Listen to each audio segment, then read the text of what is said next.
अस्सलाम वालेकुम students, welcome back. Start करते हैं पार्ट 2, जिसके अंदर जो रिमेनिंग शॉर्ट क्वेश्चंस थे 7। फर्स्ट पार्ट में हमने 7 शॉर्ट क्वेश्चंस को डिस्कस किया था, कैसे उसमें से हम 100% मार्क्स अपने अचीव कर सकते हैं, किस तरह डिवीजन करेंगे क्वेश्चंस की और क्या क्या पॉइंट्स उसमें लिखना कंपलसरी था। अब हम स्टार्ट करते हैं क्वेश्चन नंबर 7, ठीक है, बल्कि क्वेश्चन नंबर 8। 7 क्वेश्चन ऑलरेडी हम कर चुके थे। क्वेश्चन नंबर 8 है, right about denitrification and assimilation. दो पॉइंट्स यहाँ पर डिस्कस करने हैं। अब आपको पता चल गया होगा, इतनी ट्रेनिंग आपकी हो जानी चाहिए कि आपको क्वेश्चन देखने से अंदाजा हो जाए कि इसमें हमें क्या क्या लिखना है। जैसे डीनाइट्रिफिकेशन और सिमुलेशन दो इंपॉर्टेंट वर्ड्स हैं इसके अंदर, तो 1.5 marks for denitrification and 1.5 for assimilation. Start करेंगे। सबसे पहले आप लिखेंगे डीनाइट्रिफिकेशन। फिर डीनाइट्रिफिकेशन में आपने बताना क्या है कि जो बैक्टीरियाज हैं, डीनाइट्रिफाइंग बैक्टीरियाज, वो क्या करेंगे, वो रिड्यूस करते हैं। किस चीज को रिड्यूस करते हैं? नाइट्रेट्स को, NO3 नेगेटिव 2 को एटमॉस्फेरिक नाइट्रोजन के अंदर। तो नाइट्रेट्स को एटमॉस्फेरिक नाइट्रोजन में कन्वर्ट करना है। जो डीनाइट्रिफाइंग बैक्टीरिया है वो इसमें इन्वॉल्व होते हैं। और इसकी इंपॉर्टेंस क्या है, जो नाइट्रोजन उन्होंने एटमॉस्फेयर से ली थी वो नाइट्रोजन एटमॉस्फेयर में वापस प्रोवाइड कर देते हैं, और इस तरह ये जो नाइट्रोजन साइकिल है वो चलता रहता है। एसिमिलेशन के पॉइंट्स में क्या बताएंगे? एसिमिलेशन का जब आप पॉइंट लिखेंगे तो एसिमिलेशन के अंदर ये होता है कि वो ये प्रोसेस ऐसा है जिसके अंदर इनऑर्गेनिक नाइट्रोजन जैसे NO3 नेगेटिव या NH4 पॉजिटिव के अंदर ठीक है, ये जो इनऑर्गेनिक फॉर्म ऑफ नाइट्रोजन है उसको क्या किया जाता है, एब्जॉर्ब किया जाता है और उसको एक ऑर्गेनिक कंपाउंड के नाइट्रोजन कंटेनिंग कंपाउंड में कन्वर्ट किया जाता है। जैसे अमीनो एसिड्स बनाए जाते हैं, उसके न्यूक्लिक एसिड्स बनाने में हेल्प किया जा सकता है। तो इनऑर्गेनिक फॉर्म ऑफ नाइट्रोजन लेनी है और उसको कन्वर्ट करना है ऑर्गेनिक फॉर्म ऑफ नाइट्रोजन के अंदर। और ये जो सारा प्रोसेस है, इस प्रोसेस को हम कहते हैं एसिमिलेशन प्रोसेस। ठीक है, तो पहले क्या हुआ है फर्स्ट वाले में आपने ये मेंशन करना है, डेफिनेशन लिखनी है कि बैक्टीरियाज, डीनाइट्रिफाइंग बैक्टीरियाज जो क्या करते हैं, NO3 नेगेटिव को नाइट्रोजन में कन्वर्ट करते हैं। और सिग्निफिकेंस क्या है कि वो नाइट्रोजन जो उन्होंने एटमॉस्फेयर से ली थी वो नाइट्रोजन साइकिल के प्रोसेस में वापस रिटर्न कर देते हैं, और इस तरह आपके साइकिल कंप्लीटली चलता रहता है। सिमुलेशन में क्या होगा, यूजेस आपने क्या करना है, जो नाइट्रेट्स हैं और अमोनियम आइंस हैं उनको आपने सिम यूज करना है। और यूज करने के बाद यूज क्या करना है, जैसे उसको आप किसी ऐसे कंपाउंड को बनाने के लिए इस्तेमाल कर लेते हैं, अमीनो एसिड्स बनाने में यूज हो जाता है जो आगे फर्दर प्रोटीन बनाने में इस्तेमाल होगा। सेम इसी तरह असेंबली और इसके अलावा इसी तरह amino acid plus nucleic acid और एसिड और नाइट्रोजन कंटेनिंग कंपाउंड्स हैं उसमें बनाने में हेल्प कर सकता है। नेक्स्ट पार्ट पर आते हैं। नेक्स्ट पार्ट है हमारा what about the structure and functions of ovary and oviduct.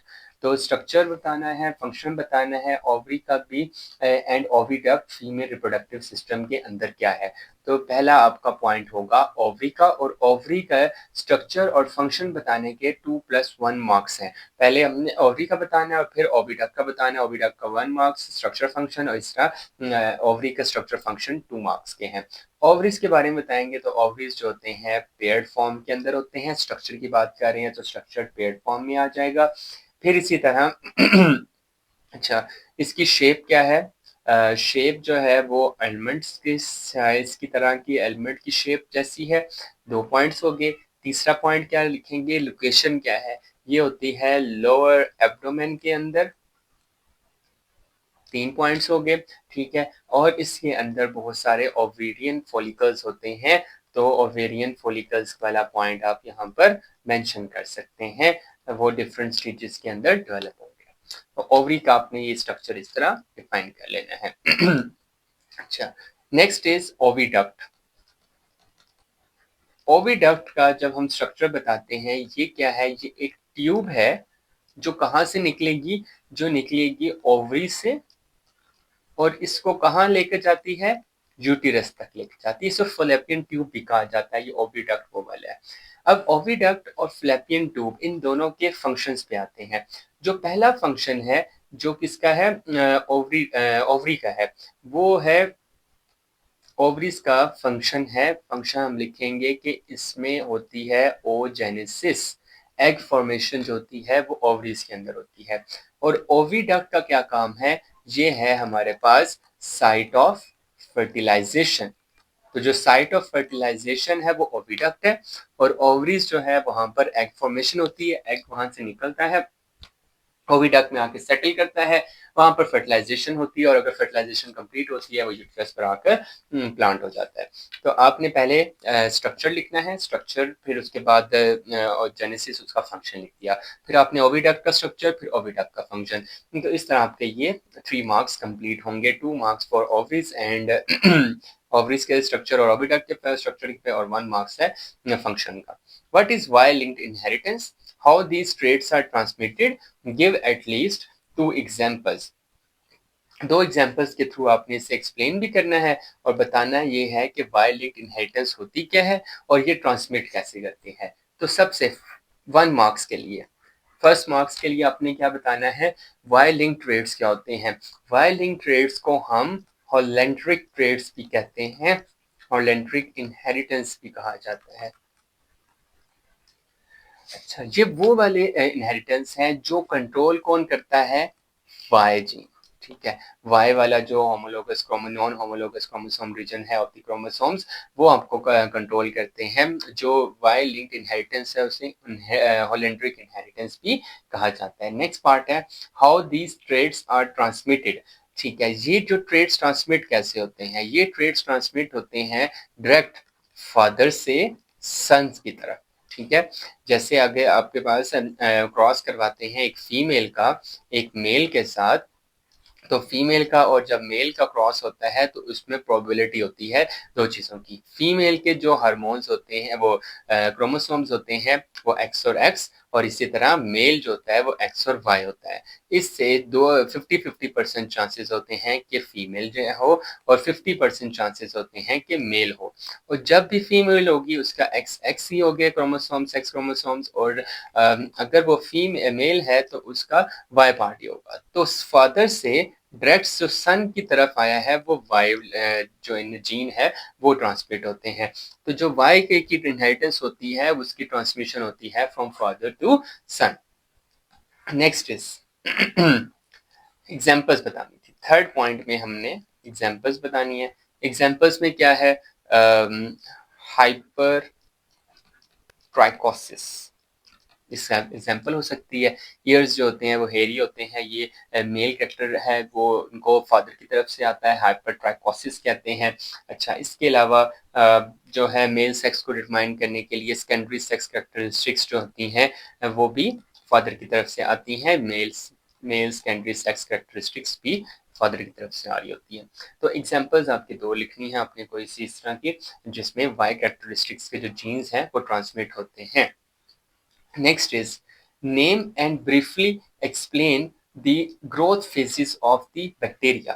उसमें आपने कोई से 3 पॉइंट्स लिखने हैं।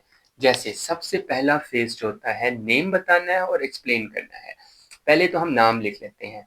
पहला फेज लैग फेज, फिर उसके बाद लॉग फेज, और फिर तीसरा आता है एक होता है स्टेशनरी फेज।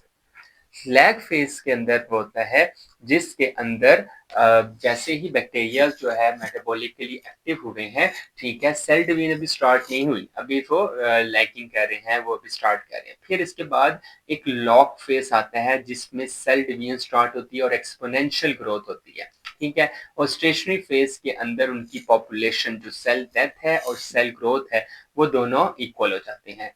तो इस तरह ये फेजेस आते हैं, पहला फेज लैग फेज, फिर एक्सपोनेंशियल ग्रोथ का फेज, फिर उसके बाद न्यूट्रिएंट्स की बेस की वजह से जितनी उसमें सेल डेथ हो रही है उतनी ही सेल नए बन रहे होते हैं, तो उस पॉइंट पर ग्रोथ का रेट जो है वो कांस्टेंट हो जाता है, इसे हम कहते हैं स्टेशनरी फेज। अगर आप ये तीनों पॉइंट्स एक्सप्लेन कर देते हैं तो आपके जो मार्क्स हैं वो कंप्लीट मिल जाएंगे आपको। तकरीबन 3 मार्क्स है तो 1 मार्क्स फॉर एग्जाम्पल्स और नेम हो जाएगा, और इसी 1.5 marks for name and 1.5 marks for explanation होगा।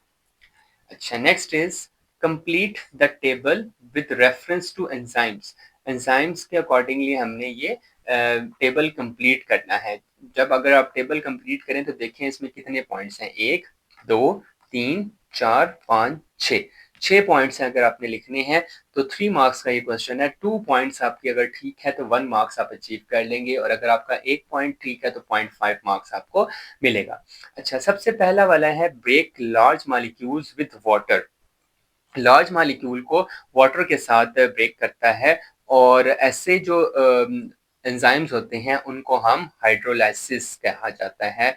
हाइड्रोलाइसिस वाले एंजाइम, हाइड्रोलाइसिस जो है वो ब्रेक करते हैं लार्ज मॉलिक्यूल्स को वाटर के साथ। एग्जांपल लिख सकते हैं इसकी माइलेस, ये आपकी बुक में चैप्टर नंबर 3 के अंदर एग्जांपल्स लिखी हुई है with name. Next is lysis. Lysis क्या करते हैं, ये ब्रेक करते हैं। लाइसिस जो है वो हाइड्रोलिसिस के अलावा, जो वाटर की अवेलेबिलिटी के अलावा जो लाइसिस करवाई जाती है वो लाइसिस जो है एंजाइम्स करवाते हैं। इसमें एग्जांपल आप लिख सकते हैं एल्डोलेस, ठीक है, फ्यूमरेस, ये एंजाइम्स हैं जो इसमें आते हैं। Next is cytochrome oxidase. Cytochrome oxidase जो है वो रिडॉक्स रिएक्शन के थ्रू जो है वो कैटालिसिस करवाते हैं, और इसमें ऑक्सीडो रिडक्टेसिस इनका नाम होता है, ऑक्साइडो रिडक्टेसिस इनका नेम होता है। तो इस तरह अगर आप ये 6 के 6 पॉइंट्स मेंशन कर देते हैं तो आपके 3 मार्क्स कंप्लीट होंगे, और हर पॉइंट का, हर एक जो मार्क्स है, हर एक टेबल को फिल करने का 0.5 मार्क्स होगा। इसी तरह नेक्स्ट पार्ट पे आते हैं। Coat colour in Labrador retriever shows epistasis. Dog वाली एग्जांपल में आपने एपिस्ट्रेसिस किया था। If a black BBEE and chocolate BBEE Labrador retrievers are crossed, shows genotypes and phenotypes of the offsprings। Genotype और phenotype आपने बताने हैं ऑफस्प्रिंग्स के क्या होंगे। हमने क्रॉस किसका करवाना है, एक है हमारे पास capital B small B capital E small E है, और उसके बाद स्मॉल बी कैपिटल ई है। अब जब हमने इनका क्रॉस करवाना है तो पहले हम देखते हैं पॉसिबल पेयर्स हमारे पास कौन कौन से बनते हैं। एक दफा कैपिटल बी कैपिटल ई के साथ होगा अटैच, कैपिटल बी स्मॉल ई के साथ, इसी तरह स्मॉल ई के साथ, और स्मॉल बी कैपिटल ई के साथ। तो ये 4 पेयर्स बन जाएंगे इस फर्स्ट वाले से। जो सेकंड वाला है वो है एक स्मॉल बी ही है, स्मॉल बी एक दफा कैपिटल ई के साथ, स्मॉल बी एक दफा स्मॉल ई के साथ। तो ये हमारे पास पॉसिबल जो गैमीट्स हैं वो बन सकते हैं। अब इनका क्रॉस करवाते हैं। कैपिटल बी, ये हो जाएगा capital B capital B capital E capital E. पहले हम लिख लेते हैं फिर इनका नाम लिखेंगे कौन सा कलर आता है। कैपिटल बी है, स्मॉल बी है, तो capital B capital E small E. फिर इस तरह कैपिटल बी है, स्मॉल बी है, कैपिटल बी स्मॉल बी लिख दिया। स्मॉल ई है और यहाँ पर कैपिटल ई है तो ई और ई। बी और बी, कैपिटल बी है स्मॉल बी है और दोनों स्मॉल ई आ रहे हैं। बी है और स्मॉल बी है, बी और बी आ जाएगा। कैपिटल ई है और एक स्मॉल ई है। उससे आगे है बी एंड बी और स्मॉल ई और स्मॉल ई। और लास्ट वाला जो है वो small B capital E small E capital E small E. ये हमारे पास है जो पॉसिबल जीनोटाइप्स बन सकते हैं। तो पहला पार्ट तो हम रेडी कर चुके हैं। अब हमने इनके फिनोटाइप्स बताने हैं। फिनोटाइप्स जो होते हैं वो फिजिकल अपीयरेंस है जो नजर आएगा। ये जैसे अगर वो कैपिटल है, कोई भी एक कैपिटल बी डोमिनेट आ जाता है तो वो ब्लैक होता है, और अगर वो दोनों स्मॉल हैं तो वो होते हैं ब्राउन। लेकिन अगर कंडीशन आती है एपिस्ट्रेसिस में, वो ये कि जो थर्ड जीन है, जो सेकंड जीन है, अगर वो डोमिनेंट है तो अपने कलर्स वो ही रखेंगे, और अगर वो रिसेसिव फॉर्म के अंदर है तो वो कोई भी कलर होगा उसको वो बना देता है येलो। जैसे फर्स्ट वाला कैपिटल बी को जैसे होना ब्लैक चाहिए और आगे कैपिटल ई आ गया तो ये ब्लैक ही रहेगा। ठीक है। अच्छा, नेक्स्ट इज ये ब्लैक आएगा। उसके बाद नेक्स्ट इज कैपिटल बी है और कैपिटल ई है तो ये भी ब्लैक ही बनेगा, तो इसमें ब्लैक आ गया। उसके बाद कैपिटल बी है तो ब्लैक होना चाहिए, और कैपिटल ई है तो कलर चेंज नहीं होगा, ये भी ब्लैक ही रहेगा। उसके बाद कैपिटल बी है लेकिन साथ स्मॉल ई आ गया है, होना ये ब्लैक चाहिए लेकिन स्मॉल ई की वजह से इसका कलर क्या हो जाएगा, yellow. Next is small B आया है तो ब्राउन होना चाहिए, और कैपिटल ई की वजह से ये ब्राउन ही रहेगा, कलर चेंज नहीं होगा। इसमें स्मॉल बी है और स्मॉल ई है, तो होना ये ब्राउन चाहिए था, लेकिन स्मॉल ई की वजह से ये हो जाएगा येलो। ये है स्मॉल बी ब्राउन, और कैपिटल ई जो है वो इसका कलर चेंज नहीं करेगा, ये ब्राउन ही रहेगा। स्मॉल बी ब्राउन है और कैपिटल ई भी क्या रहेगा, ब्राउन ही। तो इस तरह ये कन्वर्जन होती है। और हमने बताना क्या था, जीनोटाइप बताने थे, वो हमने सारे लिख लिए। 8 जीनोटाइप्स बनते हैं। फिनोटाइप्स 3 तरह के बनेंगे, वो भी हमने मेंशन कर दिए। Calculate the probability of black and yellow cord colour. Black की देखनी है, टोटल हमारे पास थे, अगर हम प्रोबेबिलिटी निकालनी है ब्लैक की, वो कितने हैं। ब्लैक हमारे पास टोटल आए 1 2 3, 3 ब्लैक आए हैं।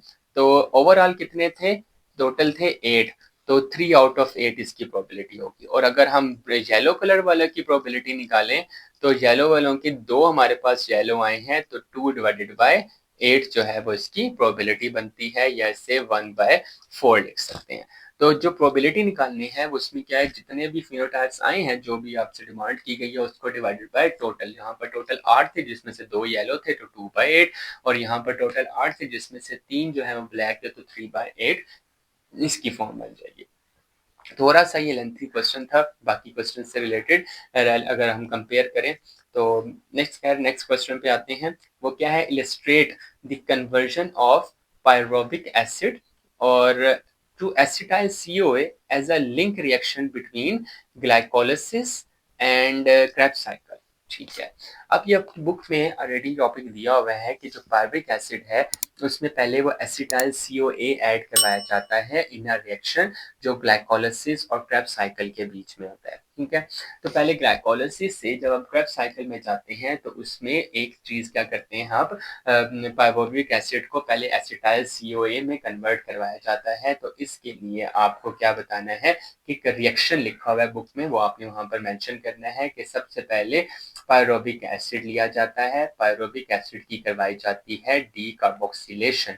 जब डीकार्बोक्सिलेशन करवाई जाती है, फिर उसके बाद जो नेक्स्ट कंपाउंड बनता है उसकी करवाई जाती है रिडक्शन। NAD पॉजिटिव जो है वो रिड्यूस किया जाता है NADH के अंदर, तो इसकी हो जाती है ऑक्सीडेशन, गेन ऑफ हाइड्रोजन है, तो ऑक्सीडेशन होगी। और जो पायरुविक एसिड जिसने डीकार्बोक्सिलेशन करवाई है उसकी हो जाती है ऑक्सीडेशन। जब ऑक्सीडेशन होती है तो उसके बाद अब आपके पास पहले पायरुविक एसिड में 3 कार्बन होते हैं, तो जब ये ऑक्सीडेशन वगैरह कंप्लीट होती है तो अब आपके पास 2 कार्बन कंपाउंड बच जाता है। इस 2 कार्बन कंपाउंड में आप कर पाते हैं एडिशन ऑफ एसिटाइल CoA। तो एसिटाइल CoA की जब आप एडिशन करवाते हैं, तो अब वो CoA जब ऐड करवाएंगे तो वो आपके पास 2 कार्बन कंपाउंड जो है ये एंटर करता है क्रेब्स साइकिल के अंदर। तो इस तरह ये रिएक्शन कंप्लीट होता है। तो पहले क्या करना है, अपने पायरुविक एसिड जो है उसमें डिकार्बोक्सिलेशन करवानी है, ऑक्सीडेशन करवानी है, एडिशन ऑफ CoA डालना है, तो आपके पास जो कंपाउंड बनेगा वो होगा एसिटाइल CoA। वो एसिटाइल CoA जो 2 कार्बन कंपाउंड है वो क्रेब्स साइकिल के अंदर एंटर करता है। अब हम आते हैं नेक्स्ट क्वेश्चन की तरफ। अगर आप ये रिएक्शंस कंप्लीट लिखते हैं तो 3 मार्क्स आपके कंप्लीट हो जाएंगे। इंटरप्रेट क्या करना है, results of the Meselson and Stahl, Meselson और Stahl experiment when they grow bacteria, कि जब वो बैक्टीरिया को ग्रो करवाते हैं किसके अंदर, इन नाइट्रोजन 14 के अंदर, नाइट्रोजन 15 मीडियम ऐसे होता है। पहले नाइट्रोजन 15 है and then in nitrogen 14 medium for tube 2, 4 and 3। तो 2, 4 और 3 के अंदर ये बुक में भी एक्सपेरिमेंट लिखा हुआ है कि जब आपने नाइट्रोजन 15 के अंदर उसे ग्रो करवाते हैं, तो सबसे पहले जो ट्यूब 1 की बात करें अगर हम, तो ट्यूब 1 में जो आपके पास DNA का आया है सैंपल, वो आया है बॉटम में। ठीक है, बॉटम का मतलब ये है कि इसमें जो स्ट्रैंड्स हैं वो जो है वो हैवी स्ट्रैंड्स है, और उस हैवी स्ट्रैंड्स के होने की वजह से वो नीचे की तरफ आया है, तो नाइट्रोजन 15 के साथ ये DNA बना है। अब कुछ टाइम के बाद अगर आप देखें, जब उसने अपनी रेप्लिकेशन कंप्लीट करवाई, मींस 20 मिनट्स के बाद जब उसने अपनी फर्स्ट जनरेशन की, तो उस फर्स्ट जनरेशन के अंदर जो आपके पास DNA आया वो मिडल में आया, ठीक है। मींस इसके पास अब दोनों नाइट्रोजन 14 भी है और नाइट्रोजन 15 भी है। अच्छा, उसके बाद थर्ड वाले अगर हम ट्यूब में जाएं तो थर्ड वाले ट्यूब में जो डीएनए का सैंपल हमारे पास आ रहा था उसमें दो सैंपल्स आए, एक आपके पास मिड में आया और दूसरा आया टॉप पर। इसका मतलब इसमें एक नाइट्रोजन 14 और नाइट्रोजन 15 वाला स्ट्रैंड है और एक ये नाइट्रोजन 14 का स्ट्रैंड है। जब हम इसमें से कंपैरिजन करते हैं कि कौन सा वाला मॉडल फॉलो करेगा, कंजर्वेटिव होगा, सेमी कंजर्वेटिव होगा या डिस्पर्सिव मॉडल होगा, तो हम ये देखते हैं कि जो सेमी कंजर्वेटिव होता है उसमें जो अगर दोनों स्ट्रैंड्स लेट्स से रेड जो हम ब्लैक से ड्रॉ करेंगे वो नाइट्रोजन 15 के थे, तो सेमी कंजर्वेटिव मॉडल ये कहता है कि जो फर्स्ट रेप्लिकेशन होती है उसमें दो स्ट्रैंड्स बनते हैं, एक जो है वो पुराने स्टैंड से होगा और एक जो दूसरा स्टैंड है वो न्यूली सिंथेसाइज होता है, इसलिए इसमें नाइट्रोजन 14 भी है और नाइट्रोजन 15 भी है। जब सेकंड रेप्लिकेशन होती है, इसकी भी रेप्लिकेशन होगी, इसकी भी रेप्लिकेशन होगी। जब सेकंड रेप्लिकेशन होगी इसमें एक स्टैंड पुराना वाला जो न्यू बना था और न्यू वाला भी इसी तरह ही बनेगा। फिर दूसरे वाले इस वाले केस में भी एक स्टैंड ऐसा होगा जो बिल्कुल न्यू वाले स्टैंड के साथ बना होगा और जो दूसरा स्टैंड है वो क्या है, वो ब्लैक कलर का है, वो इस तरह आएगा और इसी तरह यहाँ पर भी ब्लैक कलर का आ जाएगा और इसमें जो हमारे पास नाइट्रोजन कंटेनिंग ग्रुप है वो इधर आएंगे और इस तरह ये नाइट्रोजन कंटेनिंग सेकंड स्टैंड यहाँ पर आ जाएगा। अब हमारे पास दो टाइप्स के स्टैंड बने हैं, एक वो जो बिल्कुल कंप्लीटली न्यू है नाइट्रोजन 14 के और एक वो है जो हाइब्रिड है। तो ये अगर हम मॉडल देखें तो ये सेमी कंजर्वेटिव मॉडल है और सेमी कंजर्वेटिव मॉडल जो है मेसन स्टेल्थ एक्सपेरिमेंट के थ्रू एक्सप्लेन किया गया था क्योंकि उसमें जो डाटा आ रहा था वो इस सेमी कंजर्वेटिव मॉडल को सपोर्ट कर रहा था।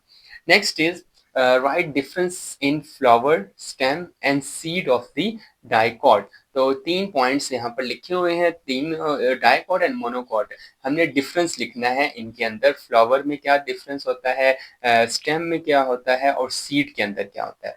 तो अब यहाँ पर हम स्टार्ट करते हैं। सबसे पहले हम लिखते हैं फ्लावर, ठीक है। फ्लावर किसके अंदर, डाइकॉट में और इसी तरह यहाँ पर मोनोकॉट। अगर आपने फ्लावर के दोनों पॉइंट्स डाइकॉट के लिए भी और मोनोकॉट के लिए भी ठीक लिखे हैं, इसी तरह स्टेम के लिए भी और सीड के लिए भी, तो आपके 3 मार्क्स कंप्लीट मिल जाएंगे आपको इस वाले सेक्शन में से। स्टार्ट करते हैं फ्लावर। अच्छा, फ्लावर जो है डाइकॉट के अंदर वो 4 और 5 जो है वो पेटल्स के साथ होता है, मल्टीपल पेटल्स होते हैं इसके अंदर। जो फ्लोरल पार्ट है वो 4 का होगा या 5 का होगा। इसके अंदर जो होता है ट्राइमरस होता है, मींस 3 पार्ट्स के साथ होता है। अच्छा, नेक्स्ट इज ट्रिपलेट्स होगा 3 का, या 4 और 5 का वो ट्रिपलेट होते हैं, मल्टीपल्स होते हैं, ये 3 के मल्टीपल्स होते हैं। स्टेम की बात करें तो स्टेम जो है उसके जो वेस्कुलर बंडल्स हैं वो रिंग की फॉर्म में अरेंज होते हैं और दूसरे वाले के अंदर जो वेस्कुलर बंडल्स होते हैं वो स्कैटर्ड होते हैं। मोनोकॉट के अंदर स्कैटर्ड है वेस्कुलर बंडल्स, जाइलम फ्लोएम के रिंग्स जो है वो रिंग की फॉर्म में होती है और मोनोकॉट्स के अंदर स्कैटर्ड होते हैं। सीड्स होते हैं इसमें 2 कोटिलेडन्स होते हैं, मींस 2 पार्ट्स होते हैं सीड के, और इसमें जो होता है 1 कोटिलेडन होते हैं, मींस मोनोकोटिलेडन है और दूसरा जो है वो डाइकोटिलेडन है। तो ये डिफरेंस है मोनोकॉट और डाइकॉट के अंदर। तो इस तरह हमारा ये क्वेश्चन भी कंप्लीट होता है और इस क्वेश्चन को कंप्लीट करने के बाद अब हम आते हैं नेक्स्ट पार्ट की तरफ। देखते जाएं, बस आपने ध्यान रखना है कि जो पार्ट अटेम्प्ट कर रहे हैं उसके 3 पॉइंट्स अपने मेंशन करने हैं और क्वेश्चन की डिमांड को पूरा करना है। नेक्स्ट क्या है, name any 3 enzymes and their functions involved in DNA replication. DNA replication के अंदर कोई से 3 एंजाइम्स आपने बताने हैं, कौन कौन से यूज होते हैं। अपनी मर्जी से कोई भी कर सकते हैं, जो भी आपको याद है। डीएनए हेलिकेस है, डीएनए पॉलीमरेज है, डीएनए लाइगेस है। तो तीनों के नाम बताने और फंक्शंस बताने हैं। चले हम पहले कर लेते हैं, सिंपल से हेलिकेस कर लेते हैं।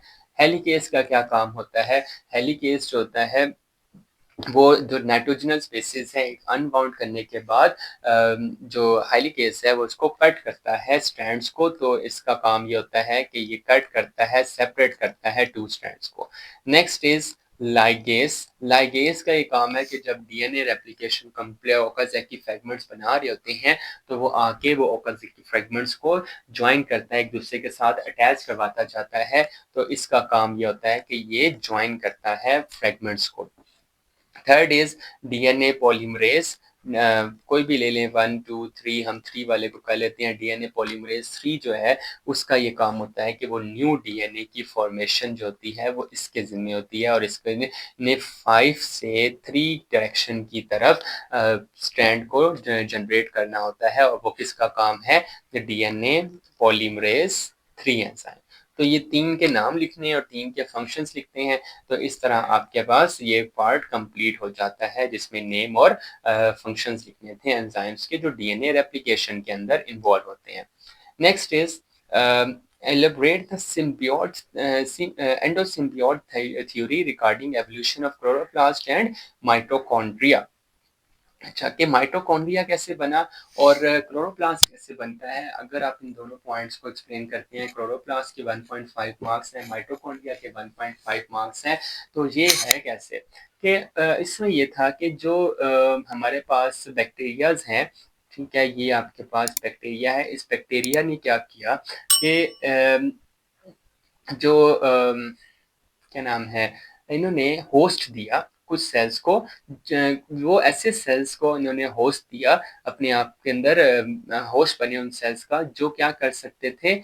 एरोबिक रिस्पायरेशन कर सकते थे। ठीक है, तो प्रोकैरियोटिक सेल्स जो हैं उन्होंने न्यू सेल्स को, कुछ ऐसे सेल्स को अपने अंदर इनटेक करना शुरू किया जो एरोबिक रिस्पायरेशन परफॉर्म कर सकते थे। तो जो ये एरोबिक रिस्पायरेशन कर सकते थे वो आहिस्ता आहिस्ता इवॉल्व होते हुए माइटोकॉन्ड्रिया बन गए। ठीक है, और नेक्स्ट इज के कुछ बैक्टीरिया जैसे जो फोटोसिंथेटिक बैक्टीरियम्स थे वो क्या बने? फोटोसिंथेटिक बैक्टीरिया जो होते हैं जैसे सियानोबैक्टीरिया है, वो सियानोबैक्टीरिया जो है वो उनके पास एबिलिटी है कि वो फोटोसिंथेसिस कर रहे होते हैं। जब प्रोकैरियोट्स ने इन्हें अपने अंदर इनटेक किया, अपने साथ इन्हें होस्ट अपना इनके लिए होस्ट बने, तो आहिस्ता आहिस्ता ये एवोल्यूशन करते करते इनमें कन्वर्ट हो गए कि ये बन गए बाद में फोटोसिंथेटिक भी, और बाद में ये इसको हमने क्लोरोप्लास्ट का नाम दिया। तो जो क्लोरोप्लास्ट है वो बने हैं साइनोबैक्टीरिया से, ऐसे बैक्टीरियाज जिन्होंने सिम्बियोट्स बने, सिम्बियोटिक रिलेशनशिप के थ्रू फोटोसिंथेसिस करते थे और उन्हें अपने होस्ट को एनर्जी प्रोवाइड करते थे, in the form of food provide करते थे। एरोबिक रिस्पायरेशन करने वाले जो बैक्टीरियाज थे वो बाद में माइटोकॉन्ड्रिया में इवॉल्व हुए, वो भी सिम्बियोटिक रिलेशनशिप के थ्रू अपने होस्ट के साथ रहते थे और इन्हें एनर्जी प्रोवाइड करके देते थे उस फूड से जो क्लोरोप्लास्ट प्रोड्यूस करता था।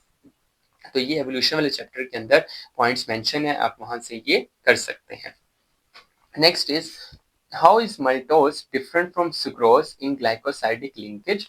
maltose और सुक्रोज में डिफरेंस क्या है? मोनोसेक्राइड यूनिट्स का, और स्पेसिफिक इनका रोल क्या है एंड इट्स स्पेसिफिक रोल। ठीक है, तो 3 पॉइंट्स हैं, हर एक के 3 मार्क्स, 1 मार्क्स हैं, तो टोटल आपके 3 मार्क्स होंगे। सबसे पहले हम आते हैं मोनोसेक्राइड्स, मोनोसेक्राइड यूनिट्स जिसका कितने मार्क्स हैं? 1 है। जो मल्टोस है, मल्टोस के अंदर, और दूसरा पॉइंट है सुक्रोज। मल्टोस के अंदर 2 अल्फा डी ग्लूकोज होते हैं। ठीक है, तो उसमें 2 अल्फा डी ग्लूकोज की कॉम्बिनेशन से बनता है मेल्टोस। अच्छा, सुक्रोज की बात करें तो उसमें होता है 1 अल्फा डी ग्लूकोज, ठीक है, और एक होता है बीटा डी फ्रुक्टोज। तो इन दोनों की कॉम्बिनेशन से बनता है सुक्रोज। तो दोनों के स्ट्रक्चर में डिफरेंस है, दोनों के मोनोसेक्राइड यूनिट्स के अंदर डिफरेंट है। एक में 2 अल्फा डी है और एक में 1 अल्फा डी, और एक 1 अल्फा डी ग्लूकोज और 1 बीटा डी ग्लू फ्रुक्टोज है, और इन दोनों की कॉम्बिनेशन से माल्टोज और सुक्रोज बन गया। Next is glycosidic linkage. Glycosidic linkage के भी आपको कितने मार्क्स थे? 1 मार्क्स थे। इसमें जो ग्लाइकोसाइडिक लिंकेज होती है वो अल्फा 1,4 की ग्लाइकोसाइडिक लिंकेज होती है, मतलब कार्बन नंबर 1 की कार्बन नंबर 4 के साथ। दूसरे में अल्फा कार्बन नंबर 1 की कार्बन नंबर 2 के साथ लिंकेज होती है। तो अल्फा कार्बन नंबर 1 और 4 और अल्फा कार्बन 1 और 2 की लिंकेजेस जो होती हैं वो होती हैं glycosidic linkages. Next is specific कोई रोल इनका, जैसे ये जो मेल्टोस है ये इंटरमीडिएट प्रोडक्ट है स्टार्च को डाइजेस्ट करते हुए, उसके बीच में ये इंटरमीडिएट की फॉर्म बनता है।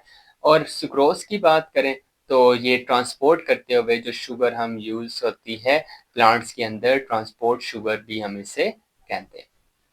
तो इस तरह आपके ये 3 मार्क्स कंप्लीट होंगे, जिसमें आपने मल्टोस के आपने मोनोसैकेराइड्स बताने हैं, फिर उसके सुक्रोज के मोनोसैकेराइड यूनिट्स बताने हैं, फिर सेकंड मार्क्स जो थे 2 मार्क्स आपके कंप्लीट होंगे अगर आप उनकी ग्लाइकोसाइडिक लिंकेजेस भी बताते हैं, और अगर उसका कोई स्पेसिफिक रोल बताते हैं तो आपके 3 मार्क्स कंप्लीट हो जाएंगे।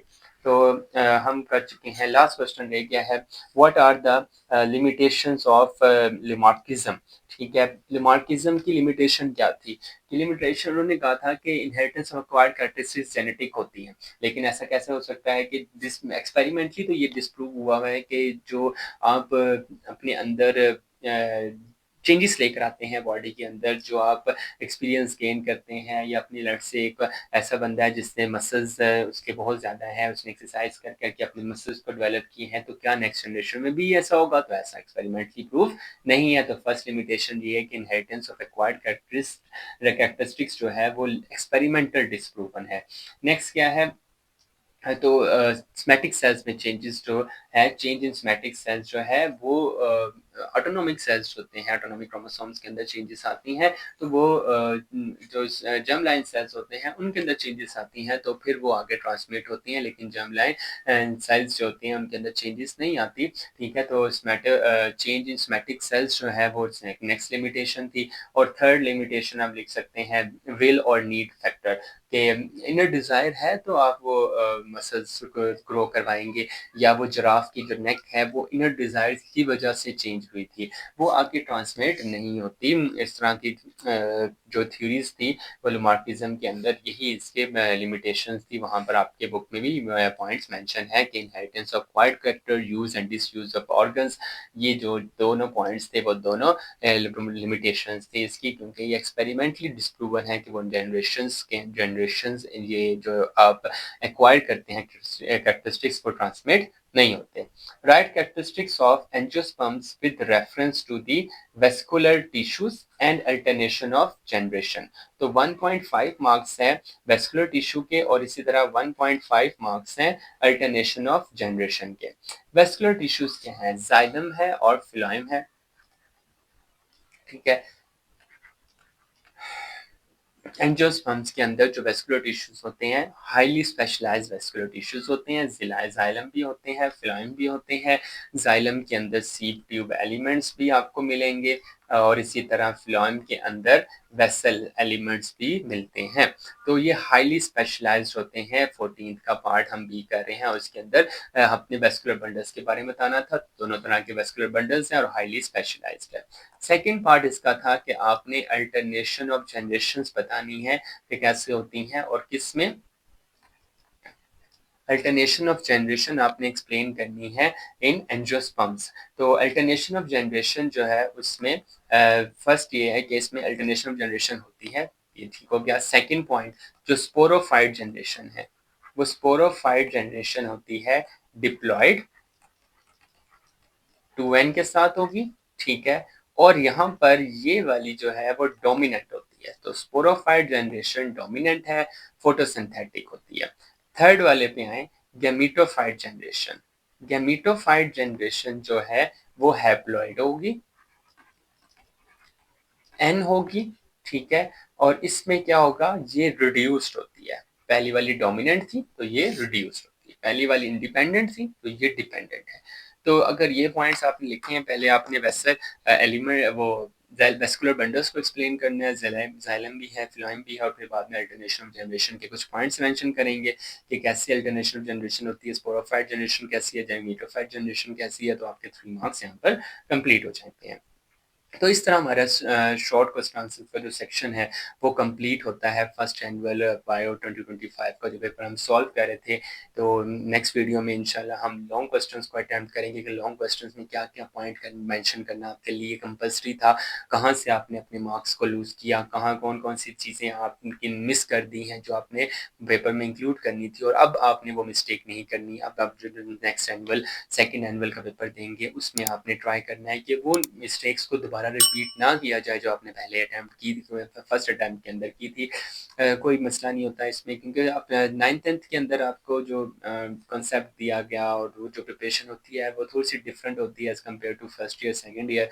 हो जाती है, मिस्टेक्स होती हैं, लेकिन सेकेंड एनुअल में अगर आप अटैम्प्ट करते हैं तो आप अपने आप को इम्प्रूव करना है, अपनी उन स्किल्स को इम्प्रूव करना है, अपनी उन मिस्टेक्स को ख़त्म करना है जो आपने फर्स्ट एनुअल में की, सो दैट कि आप सेकेंड एनुअल में एक अच्छे मार्क्स या अच्छे ग्रेड्स के साथ इम्प्रूवमेंट दें। और अगर आप सप्ली कर रहे हैं तो अपनी सप्ली क्लियर करें, और इसी तरह अगर आप फर्स्ट अटैम्प्ट दे रहे हैं तो आप फर्स्ट अटैम्प्ट में ही अच्छा स्कोर परफॉर्म कर सकते हैं।